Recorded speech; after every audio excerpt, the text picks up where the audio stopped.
right, guys, we are starting a brand new series, brand new tonight, called Attitude of Gratitude. Everybody say attitude. Everybody say gratitude. There we go. Attitude of gratitude is what we're talking about tonight. And here's the deal. I'm gonna start off by telling you this story that I love to tell. Some of you may have heard it before, but I'm gonna tell it anyway. It's one of my favorite stories about when the people that I dated. I say people, girls, they were girls. The girls that I dated before I met my wife, Allison, all right? So this one girl that I dated, I did not put that much effort into these relationships. This is how little effort I put into these relationships. Now, disclaimer, before I tell the story, please know that I put a lot of effort into my relationship with my wife. And when we were dating, I put a lot of effort. I would do these big romantic gestures, and I would buy her these presents, and everything would be really creative. I would try to do these really creative dates, and that really wasn't quite the way when I was dating these other girls before I met Allison. This one girl, I was dating her, and we went out on a date for Valentine's Day, right? Because Valentine's Day, everybody knows, like, you're supposed to do something special, right? So my version of special, I say, you know what? I'm going all out on this date tonight. I will spare no expense. So I took her to Applebee's, all right? Whoa, I know, fancy, right? That's as fancy as it gets, Applebee's. Yes, so took her to Applebee's. On the way to Applebee's, I was like, you know what? I've got a present for you, a Valentine's Day gift, because I thought in my mind, you know what you see, like, girls like when guys buy them chocolates on Valentine's Day, right? They like chocolates, it's great. So she got into my truck. I had this Ford F-150 because I lived in Texas, and you're not a Texan if you ain't driving a truck. So I'm in my truck, and she's in my truck. I reach down from underneath the seat, and I pull out her wonderful, amazing Valentine's Day present, and I tossed it to her, a bag of M&Ms. The chocolates for Valentine's Day. You say, was it a big bag? No. Was it a special Valentine's Day edition? No. Was it her favorite candy? Absolutely not. But it was a plain bag of M&Ms. I said, here you go. Happy Valentine's Day. On our way to Applebee's, all right? Now, you can see, obviously, we didn't stay together very long, all right? I don't know why. Now, here's the deal. She didn't seem very grateful for the chocolates that I gave her. Like, I don't know why. She didn't seem like she was grateful for her chocolates. I went through great lengths at the line in the store where I was at. I said, oh, look at that. And I grabbed some M&Ms. Like, I went through great troubles to get this. I spent my hard-earned dollar on her Valentine's gift. Now, hindsight, looking back, she got like this weird, I don't know how much time she spent on this thing that she gave me. She got like this big like poster board, and she had printed out pictures of the two of us doing different things, like where we were at, like different dates that we had been on and whatever. She had cut all these pictures out and put them like this big collage thing on this poster board, like spelling out different words. I'm like, she probably spent days on this thing. I'm like, here's a bag of M&Ms. I don't know what's going on, but here's the deal. She did not seem grateful. And that's why we're talking about gratitude. I said, girl, you got no gratitude because you didn't like my bag of M&Ms. So fast forward to the next girl that I was dating. I was on my way to her house, and I honestly don't remember the occasion. It was an occasion where I should have bought her a present, is all I remember. So maybe it was Valentine's Day, maybe it was birthday. I don't remember, to be honest with you. But it was an occasion where I was supposed to buy her a present, and it hit me on the way to her house. Wait a minute. This is one of those days where she should get a present. So, I pull over my car into the parking lot, into a drive-through of a great place where I thought, I know I'll get a very special present.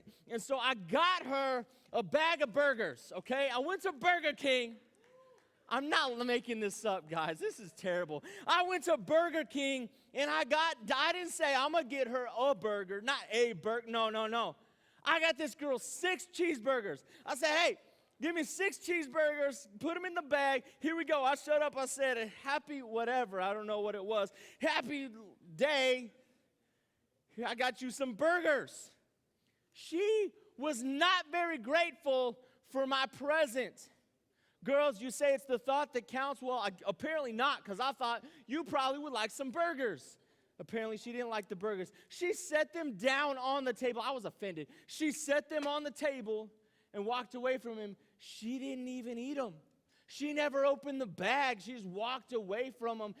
I would have been like, a bag of burgers? Are you kidding? I would have wolfed them all down. That would have been amazing, right? No, she didn't care. She was not grateful. She had no gratitude for my amazing gifts. Not the bag of burgers, not the M&Ms. They weren't grateful, right?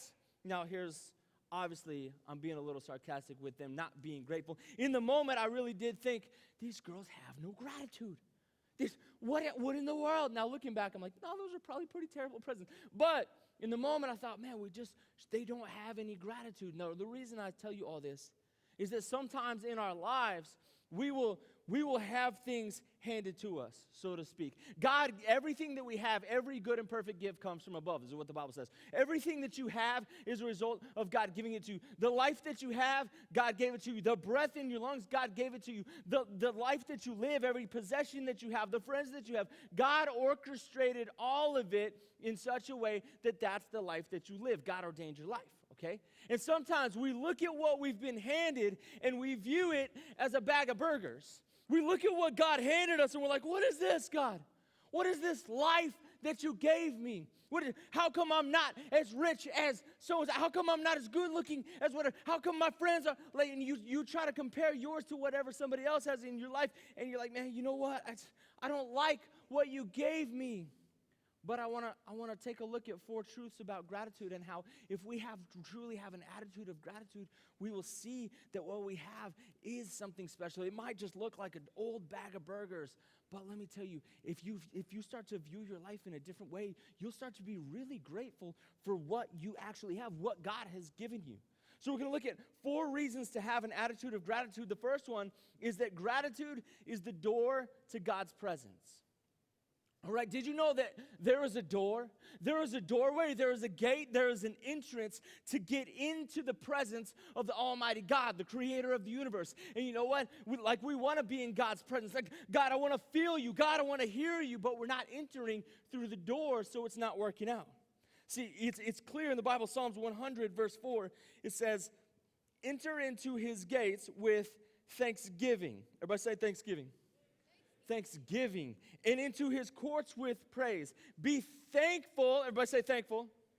Be thankful to him and bless his name.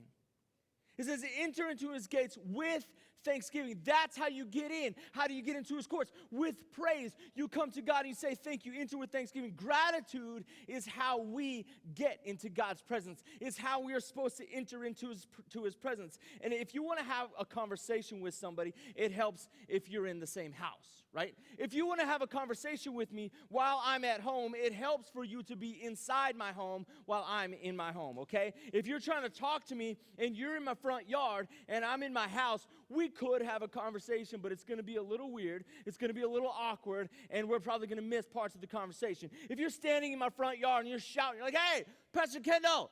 And I'm like, in my house, I'm like, oh, I heard somebody. What? Like, Pastor Kendall, yeah. Did you see that game last night? Yeah, I saw the game. It was awesome. Like, it's going to be a difficult conversation, and the neighbors are probably going to come out and say, what's wrong with you people? What are you doing, right? That's not how it works. And you say, like, that's ridiculous, but that's the way that we approach God sometimes. That's how Christians relate to God. You say, you know what, man, I wish I could hear God's voice clearer. I wish I could know and feel his presence a bit stronger. But the problem is that you haven't entered into his gates. You haven't showed up at the door, because too many of us, when we come to him, the first thing that we say is help. As soon as you come to God, you say, God, help. God, here's what I need. Here's my list of all the things that I want you to do for me. And you don't come up to him and say, God, thank you for what you have given me.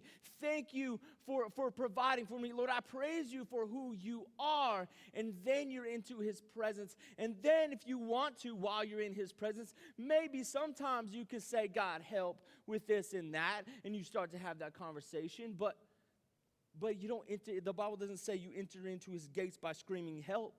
You don't enter into his gates yelling help. You enter into his gates with gratitude. You enter into his gates through thanksgiving. And once you have been into his presence, you've gotten through the gates into the door, then you can say help, right?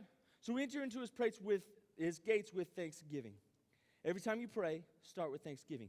Every single day, start with gratitude, okay? But that's easier said than done, right? We all know it's easier said than done. Yeah, I find myself really easily discouraged sometimes. I look at the world around me. I know there's a lot of negativity in the world around me. So every time I pray, sometimes I have a difficult time like seeing the good, seeing what God has provided for me, right? So what I'm asking God to do in this like season of my life, honestly, if I'm being transparent, you say like, Pastor Kendall, what are you praying for? Like, what are you asking God for in your life? I'm asking God to help me to see all the good in the middle of all the bad. Because there's a lot of bad all around me. I want you to know, like, there's some bad stuff in the world around us. There's some bad stuff in your school. There's some bad stuff maybe in your family. There's some bad stuff going on maybe in your own personal life. But I want to challenge you to ask God to help you see the good in the middle of all the bad. Right? If you have a hard time seeing the good, sometimes you might have a hard time seeing the good because you feel like your gift feels like a bag of burgers. You're like, God, I'm having a hard time seeing why this is good. God, I wanted something different with my life. This is not what I envisioned my life looking like at this point. And so God, it feels like a greasy bag of like this isn't what I want for my life, God. Can I get something else? But instead of saying, God, this isn't what I want, can I get something else? What I want to challenge you to do is see the good in the middle of the bad. Try to look at it and say, God, what is good about this? What is good about my life? Maybe you look at your life and you're not satisfied with it, but I want to challenge you to look and say, what is good? If you're taking notes, which I encourage you to, if you're not taking notes, man, you know what? Just maybe pull out your phone and write like in your notes app if you don't have something to write with. But you know what? I want to challenge you. Maybe write down this question. Or maybe just ponder this question. Maybe just think about this question. Say, what is good in my life? What is good in my life? What is truly good? And if you start to think of all the good things, you'll be surprised at how many good things you'll come up with. I heard this guy, this pastor, talk about how he counseled with this guy, and this guy came to him, and this guy was depressed. This guy was living in depression. This guy was actually like having suicidal thoughts, and he's like, Pastor, you have to help me. I don't know how I'm going to make it through life. I'm depressed. I have nothing good in my life. I have nothing to live for. Nothing is good. And this pastor said, I think you can find something that's good. He said, here's what I want you to do. He handed him a yellow legal pad and a pen. And he said, I want you to come up with 100 reasons why your life is good. 100 things why your life is good. And the guy's like, no, I don't think so. I don't think I can do it. I don't have 100 things why my life is good. I don't think I have one. He's like, I bet you do. I think you do. Let's start with one and let's see what happens. Okay, all right. I can maybe think of something. All right, okay. And he said, the pastor said that this guy said, well, I think I'm a pretty good-looking guy. I'm an attractive person. And the pastor's thinking, I don't think that you are. But go ahead and write it. That's fine. Write it. So he said, yeah, God made me attractive. Okay, cool. And then he kept, well, maybe there's something else. And maybe there's something else. And before you know it, he came up with 100 things. 100 things that are good about his life. 100 reasons why his life is good. And at the end of that session, the guy said, hey, you know what? I think I was looking at it wrong. My life is actually good. My life is good. And he said, you know, I think I do have reasons to go on living. And it took him a little bit. It's not like all of his problems were fixed in one moment. That's not how it works. Like, obviously, if you're in depression, it's going to, like, take some time to dig out of that hole. But with God's help, you can do it. But the thing is, man, that was what started the ball rolling in the right direction, is seeing the good in the middle of the bad. It's easy to see the good when things are good. Everybody knows that. That goes without saying. It's easy to see the good when things are good, but I need help to see the good when things are bad. So gratitude is the door to God's presence, but also, number 2, gratitude brings freedom. Gratitude brings freedom. Now, what do you mean it brings freedom? I'll show you in the Bible where gratitude brings freedom, because with gratitude, you enter into the presence of God, right? Like we talked about, where the Spirit of the Lord is, there is freedom, okay? So if gratitude is what gets me into God's presence, You know what? Into the presence of God's Spirit, then where the Spirit of the Lord is, the Bible tells us there is freedom. So gratitude brings an element of freedom, spiritual freedom, emotional freedom, freedom in every way that you can think of. The Bible actually talks about this a lot. The Bible talks about how gratitude brings freedom quite a bit. There's a lot of stories in the Bible about how people are thankful, and when they're thankful, it brings freedom. We're going to look at two of them. I'm going to read one right now, and we'll look at another one like towards the end, okay? The one that I think is not a story we usually think of when we think of gratitude, when we think of thankfulness. When you hear somebody preach about Thanksgiving, you usually don't really hear about Jonah, because that's what we're going to look at. Jonah, why was he full of thanksgiving? Why was he full of gratitude? Things didn't go well for him, all right? So I want to look at the story of Jonah. This guy had his own book in the New Testament named after himself. It's kind of cool, all right? So now Jonah was a prophet. And God asked this prophet, Jonah, he asked him to go to a certain city called Nineveh, all right? Now, this city, Nineveh, kind of cool, fun fact right now, is that currently the city of Nineveh is what now is known today as the city of Mosul in Iraq, all right? So city's still around, kind of cool, okay? But Jonah didn't want to go there. He didn't like the city. He didn't like the people. He's like, no, I don't like the people that are from that place. I don't want to go there. I don't want to talk to them, which to me is kind of messed up that he took this whole people group. He said, no, I don't like them. That's messed up. That's a whole nother situation. So he went the opposite way, though. He said, no, I'm running away from Nineveh. I don't want to do what you told me to do. So long story short, he ended up in a boat. Most of you know the story. He ended up in a boat. A storm comes. They throw him overboard. He lands in the water. Fish, boom, swallows the dude. All right, so Jonah is in the belly of a fish for 3 days. That's a whole new level of problems right there. Okay, I know you got your problems, and I got my problems, but we don't have the kind of problems where we've been swallowed by a fish. That's got to smell horrible. I don't understand how it happened. It's crazy, a whole new ball game in the existence of problems. So anyway, there's Jonah. He's in the belly of the fish, the most horrible circumstance that he can imagine. But let's read what Jonah's doing inside the belly of the fish. It says in Jonah chapter 2, verse 9, he says, but I will sacrifice to you with a voice of thanksgiving. There it is. He said, God, I'm going to give you thanks in the middle of this, in the middle of a fish. Like what is going on? His life is turning out really terribly. And he said, God, I'm going to give you thanksgiving. I'm going to say thank you.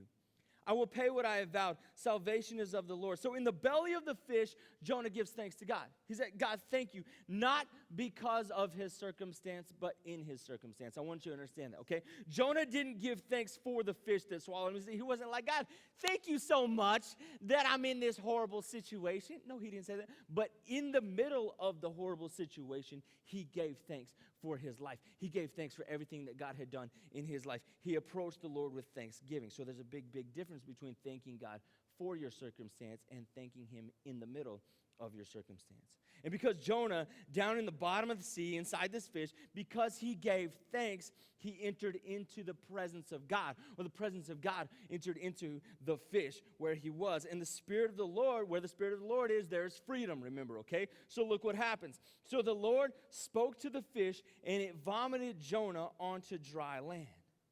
Thanksgiving brings freedom. Jonah's thanksgiving, Jonah's gratitude brought him freedom in his life. And I want you to know that we live in a broken world, and I don't know why things happen the way that they do. Why do bad things happen to good people? I don't know. Why have there been bad things that have happened to you in your own personal life or in the life of your family or your friends? I don't know. I don't know why it all works out the way that it does. One day we'll be in heaven and we'll know the answers to these things.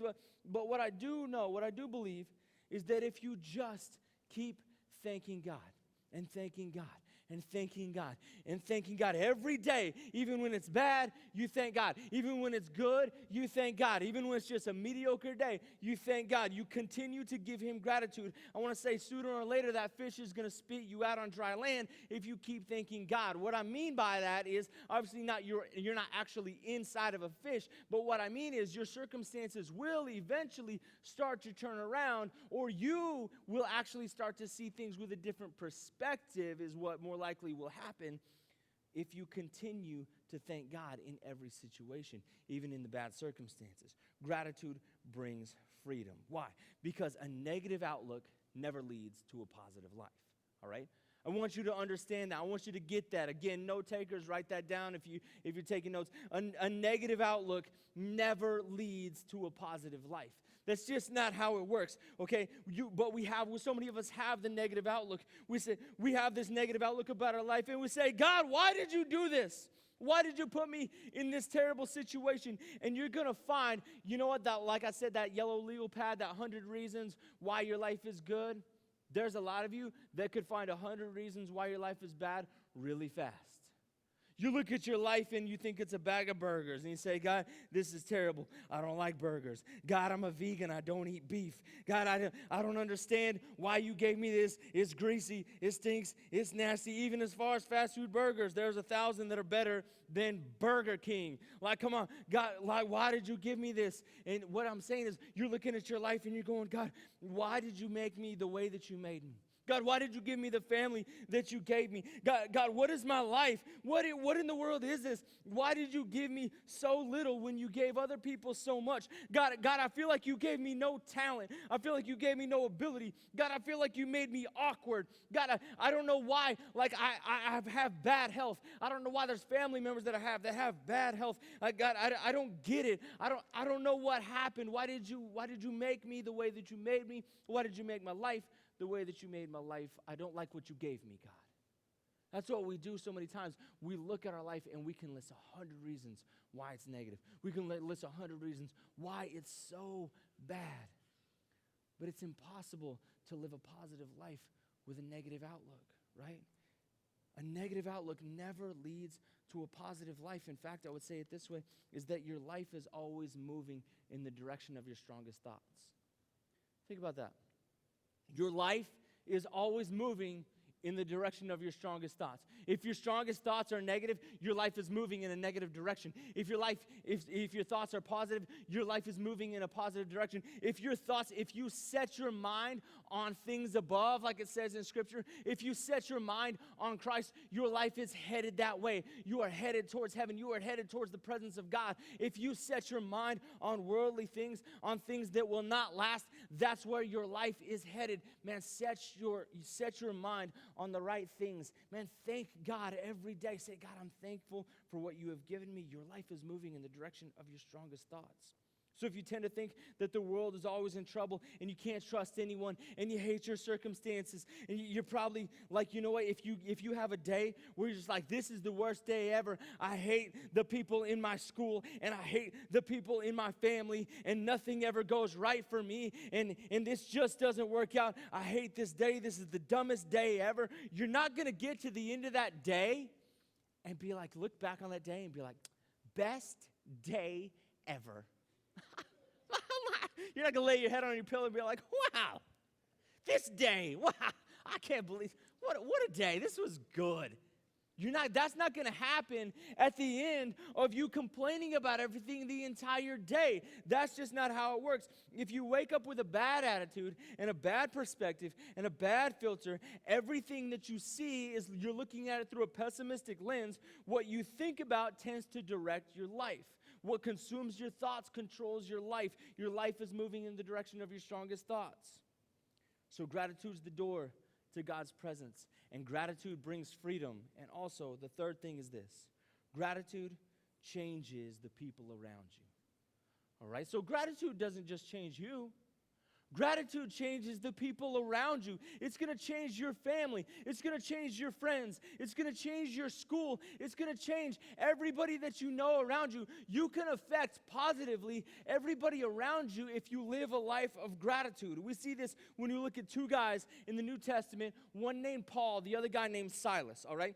These guys' story is found in the book of Acts chapter 16, okay? So Acts chapter 16, Paul and Silas, these two disciples, that they set out to do exactly what Jesus had commanded his followers to do before he left this earth. He said, go tell them about me. That's what he says to him. He says, go tell the world about me. Spread the gospel. And so that's what Paul and Silas are doing. They're doing exactly what Jesus asked them to do. They're preaching the gospel. They're praying for people because Jesus told them to. And because of doing what Jesus told them to do, they were thrown in prison. Think about that. Put yourself in that scenario. You're doing what you were supposed to do. Have you ever gotten in trouble for actually doing what you're supposed to do? It's annoying, right? This is like to the next level. That they did what Jesus told them to do ultimately with their life, and they just didn't get a little bit of trouble. They got thrown in prison.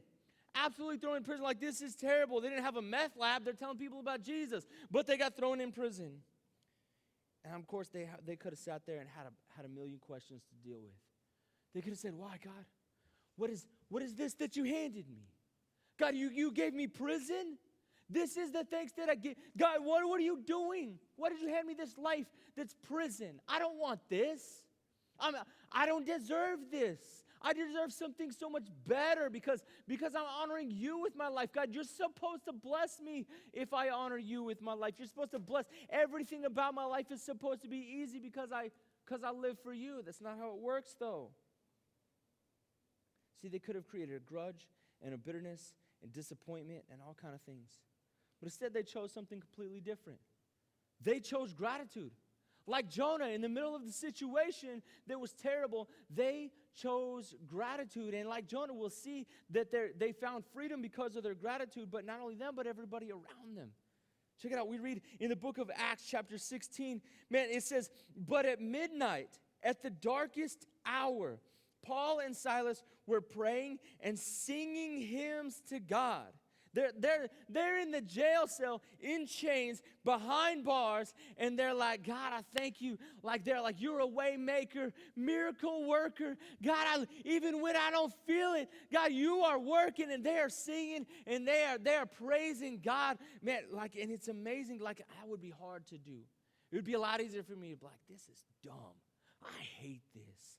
But no, they started singing praises to God, showing the gratitude to God for the life that they had. And it says, and the prisoners were listening to them. So that means that they were loud. They were vocal about it. They weren't shy about this. Suddenly, it says, there was a great earthquake so that the foundations of the prison were shaken. And immediately, all the doors were opened and everyone's chains were loose. This is a great example, guys. Think about this, of the fact that you can never control your circumstances, but you can always fully control your attitude, all right? You can't control your circumstances. You can't control the things that are around you. Remember, you can't control what life hands you. You can't control the life that God just gave you. You can't control all the circumstances that get thrown at you. But you know what? You can control your attitude about what you've been handed. I can control it. I can say, God, I'm going to find the good in this. Even though this isn't what I wanted with my life, God, I'm going to find the good. I'm going to find the good. God, I thank you for what you have given me. God, I thank you for something to eat. God, I thank you for a roof over my head. Lord, I thank you for breath in my lungs. I can start to thank God. I can start to find the good in the middle of all the bad. I can always control my attitude even if I can't control my circumstances. So Paul and Silas, they made a choice.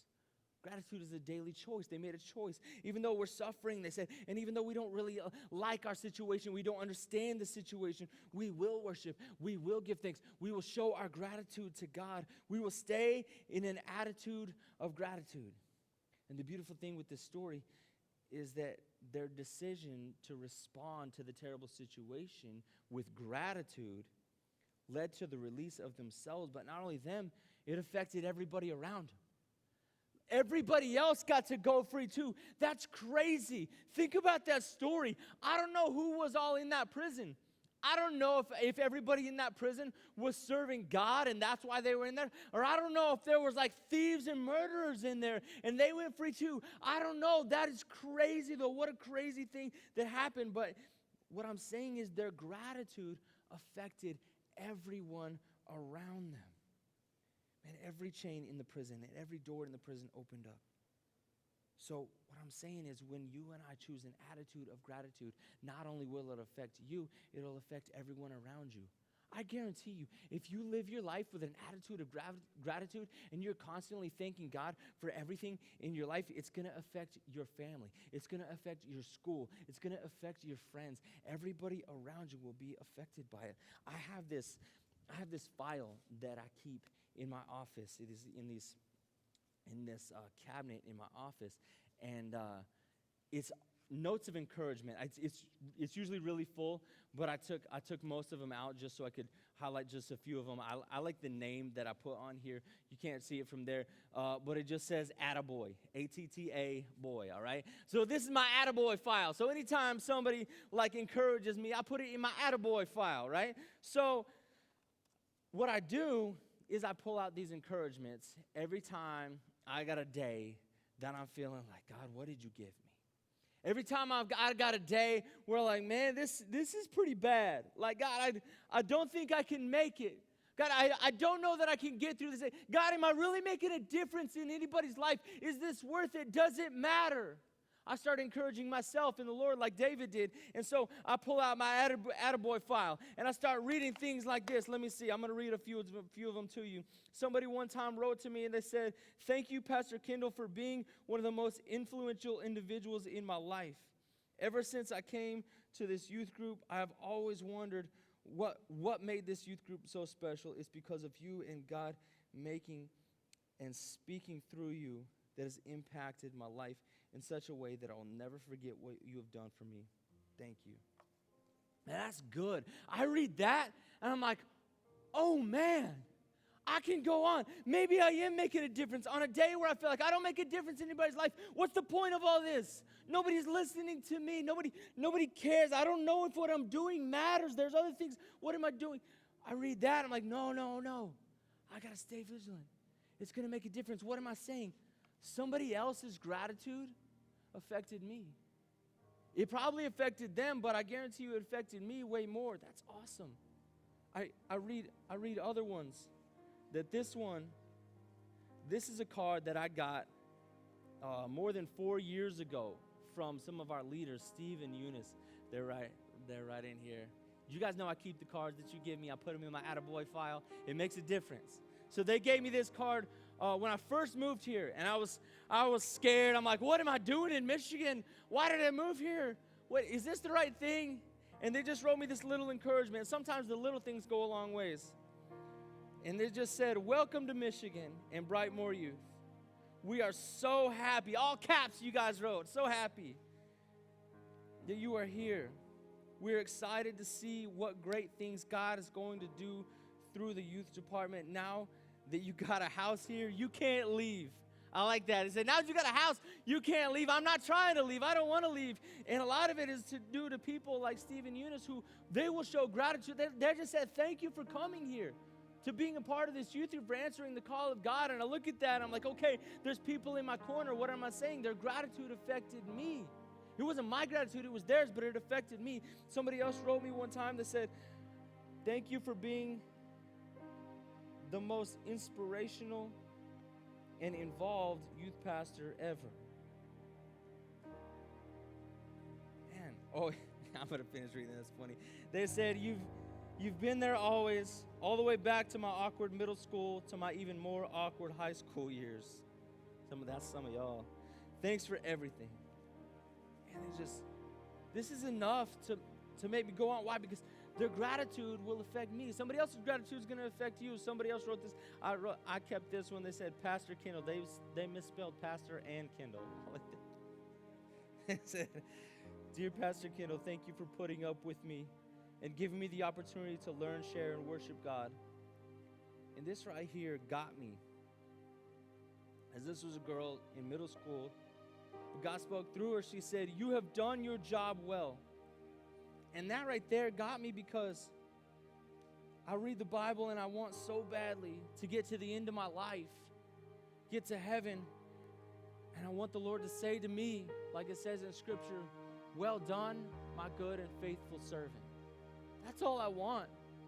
That's what I want God to say to me is, "Well done, my good and faithful servant." And I get a little glimpse of it when this one girl, this middle school girl, tells me, "You've done your job well."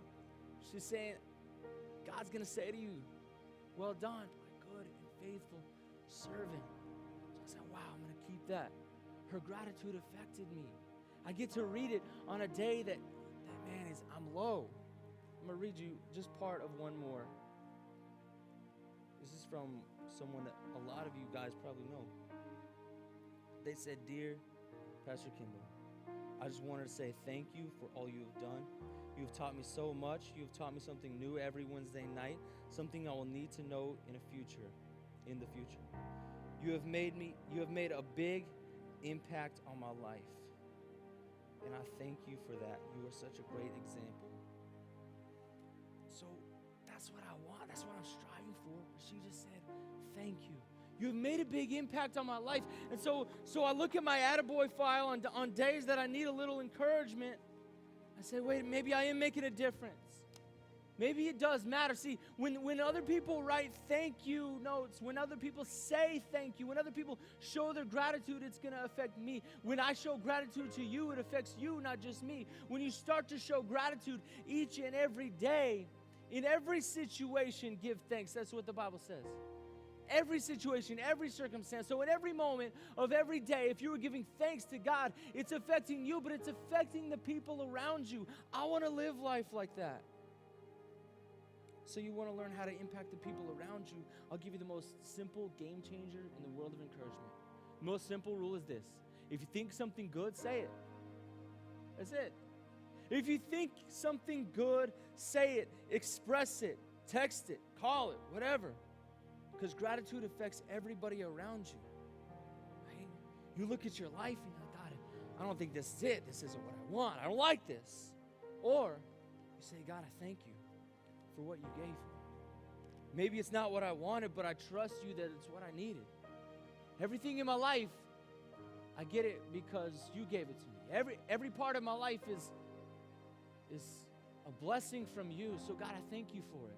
I thank you even when I don't see why or how things are working out the way that they are. God, I thank you because I trust you, and I trust that you've got my best interest in mind, that you have my back. And as you start to live your life like that, if that's the attitude, that's your heart between about how you're living, it's going to start to affect other people. And they're going to be blessed. They're going to hear you thanking God. And your life, your shoulders are just going to be a little bit lighter, right? You're going to be living not such a weighty life. And it's going to be better. And it's going to affect the people around you. They're going to be encouraged. You can say, look at this is good. And you're going to find a reason. Say, you know what? My life is so good. I'm going to give out of the abundance of what God has given me. God has given me so much joy that I'm going to spread joy. God has given me so much peace, I'm going to spread peace. God has given me so much encouragement, I'm going to encourage others. And maybe you're going to start to take it of what God's given you and you're going to share it. You're not just going to set it on the table and walk away and say, I don't like it. No, maybe you'll open up, maybe you'll eat it, maybe you'll share it. And be inspired to share with other people and let them experience a blessing as well. So gratitude is the door to God's presence. Gratitude brings freedom. Gratitude changes the people around you. And the last thing is this. Choosing gratitude means letting go of negativity, right?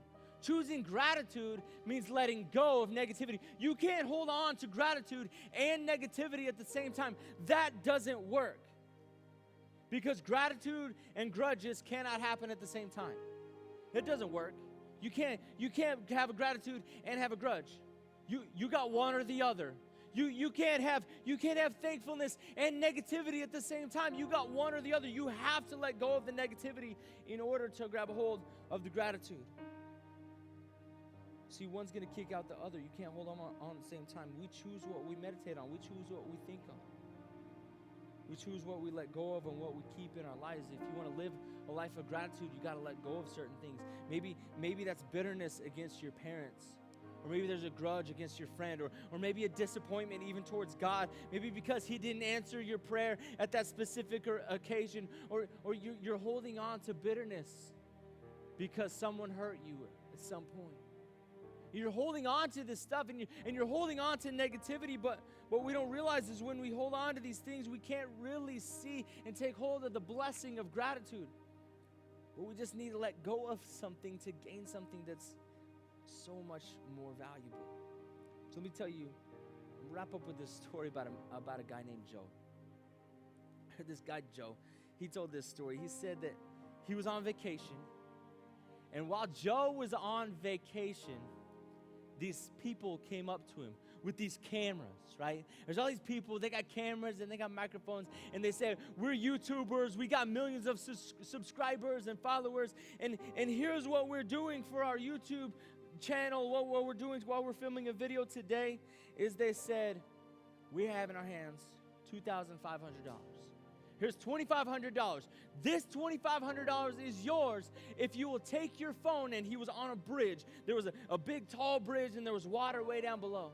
They're waiting for people on this bridge. They said, we'll give you this $2,500 if you'll take your phone out of your pocket and you'll throw it over this bridge and into the water. Your phone's gone, but you got $2,500. He said, all right, bet. And he just chucked his phone, right? He's like, let's do this. I can replace my phone for a lot less than $2,500, and then I go through the hassle of it, but all my stuff is stored on the cloud. It's all backed up. That's fine, no big deal. So he chucks his phone. He walks away with $2,500. He goes home. He's like, that was crazy. I can't believe that was the craziest thing that happened to me. And so he did it. He bought a new phone. Then he had a bunch of money left over, and he got some money. That was cool. So later on, maybe weeks later, they posted to YouTube. He found the link. He found the YouTube video, and he went and he watched it. And to his surprise, they asked a bunch of people that day, and he was the only one that said yes. He was the only one. There were dozens of other people, and every single one of them, they look at the phone, they're like, no, I'm not doing that. No way. I don't trust you. I don't know that it's all going to get backed up. There's stuff on my phone that I need. I don't know if you're really going to give me the $2,500. Like, is this really going to work? And man, it's a hassle to go get a new phone. Like, it's a lot. I'm not going to do it. And so they didn't. He's the only one that took the offer, but he's the only one that got the blessing once he took that offer. Why? Why did nobody else do it? Because these other guys were too much in love with what they already had. And they weren't willing to let go of it to gain something even more valuable. But that's what we do with our lives. We go, man, this is my grudge. This is my negativity. And you use your negativity like a crutch. You use it. You're so critical of everything. You're so negative about everything. And you hate everything. And you don't want to let go of it because it's too easy to just talk about it. You feel like you get a release if you just talk about it. Man, I hate everyone. Man, I hate this. My school is dumb. My family's dumb. Man, I don't like the life that I have, and it's too easy to complain about it. You don't want to stop complaining about it. But God's telling you, if you will stop, if you will let go of the negativity, if you'll let go of that and instead grab on to gratitude, God has a much, much better and more valuable life waiting for you. It's so much more valuable.